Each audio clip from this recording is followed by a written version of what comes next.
So, what happens when you ask a bunch of creators to build something in Minecraft, but you give them wildly different deadlines? We're talking everything from just 60 seconds all the way up to an entire decade. Let's dive into this incredible creative experiment and see how time really shapes ambition, detail, and what we even consider valuable in the first place. And listen, this wasn't just some friendly competition. There was serious money on the line. 40 grand to be exact. Four judges, each with $10,000 of their own to give to their single favorite build. So yeah, the stakes were sky high right from the get-go. And here's the scale of the challenge, which is just unbelievable. The time doesn't just go up a little bit, it jumps exponentially. From a single minute to an hour, to a day, a week, a month, all the way to a year, and then a full decade. And you can bet that each of those leaps forces a completely different way of thinking about creativity. All right, let's kick things off with the sprints. This is where builders had practically zero time to work with. This is where you see real ingenuity born from just pure crushing pressure. I mean, what can you possibly create when the clock is your number one enemy? Okay, so check this out. In the 1 minute build, this guy Cheetah doesn't just manage to build a functional room, which is already insane, right? But then he turns around and says, "You guys want potatoes? I had time." It's that little touch, that flash of humor under impossible pressure that makes it so memorable. That's pure cleverness. Now let's jump to the 1 hour build. With 60 times the time, the builder Quentin puts together this amazing multi-layered samurai home. But here's the cool part. He didn't just stop at making it look pretty. He actually wove a story into it by challenging the judges to find a secret room. And right there, that's the first big leap we see, from just building a structure to creating an actual experience. In just 24 hours, things take a quantum leap. Icy Builds created not just a city, but an entire world. It had 4 distinct biomes, a massive butterfly, and a whole internal lore about energy-giving crystals. And get this, every single building was fully furnished inside. Every single one. This is where you really start to see deep planning and true world building emerge. So as we get into the longer time frames, a classic problem starts to pop up, one that every creator faces. With more time, do you go big, build something absolutely massive in scale? Or do you go deep and focus on making something smaller but incredibly rich in detail? That right there becomes the central dilemma. And these next 2 builds illustrate that dilemma perfectly. On the one hand, you've got the 1 week build, a breathtaking Roman-inspired city.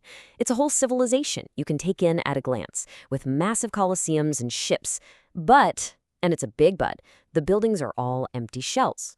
Then you've got the 1 month build, a smaller, high-tech underwater city where every single spot from the Roman shop to the library is just bursting with detail and tells a story. And here's the real kicker. The 1 month builder, Shovel, based his entire underwater city on a novel that he wrote himself. Think about that. So it wasn't just a collection of cool-looking buildings, it was the physical version of a story he'd already created. It had real depth and purpose baked right into its foundation. Okay, now we're entering a whole new league. Seriously, these aren't just projects anymore. When you dedicate a full year, or even a decade, to a single creation, it transforms into something else entirely. It becomes a life's work. Just take a look at this number. 200 million.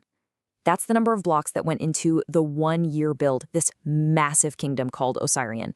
It's a number so huge, it's almost impossible to even wrap your head around it. And just as you're trying to process that massive number, they hit you with this.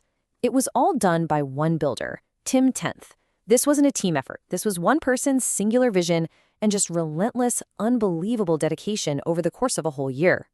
And it wasn't just big for the sake of being big. The kingdom was steeped in Egyptian and Babylonian culture. It had 5 enormous temples, each with a full interior, and even a stunning recreation of the Hanging Gardens of Babylon. It's just a masterclass in scale, detail, and historical passion. So what could possibly top that? Well, welcome to Greenfield. This isn't a fantasy kingdom. It's a realistic, modern city that's been in development for over a decade. It's a collaborative project with over 10,000 unique, fully interiored buildings, and it represents over 100,000 hours of human effort. It has everything from working escalators to bathrooms in every apartment. The detail is just staggering. And this quote from one of the builders just captures the whole spirit of the project. He started working on it when he was in middle school, and now he has a full-time job. For him, Greenfield is no longer just a game map. It's a legacy. It's something he hopes to one day share and continue building with his own kids. It's become this living, breathing project meant to be passed down. So after seeing everything from a 60-second room to a decade-long city, how do you possibly choose a winner? The final verdict becomes less about picking the best build and more about asking a much deeper question. What do we actually value in a creative work? Well, the results were fascinating because there was no consensus at all. Each judge picked a completely different winner, valuing something totally unique. Thea, an author, picked the one-month build for its storytelling. Another judge rewarded the one-day build for pure creativity. The one-minute build won for its cleverness, and the one-year build won for its unbelievable solo dedication. And that's the ultimate takeaway, right?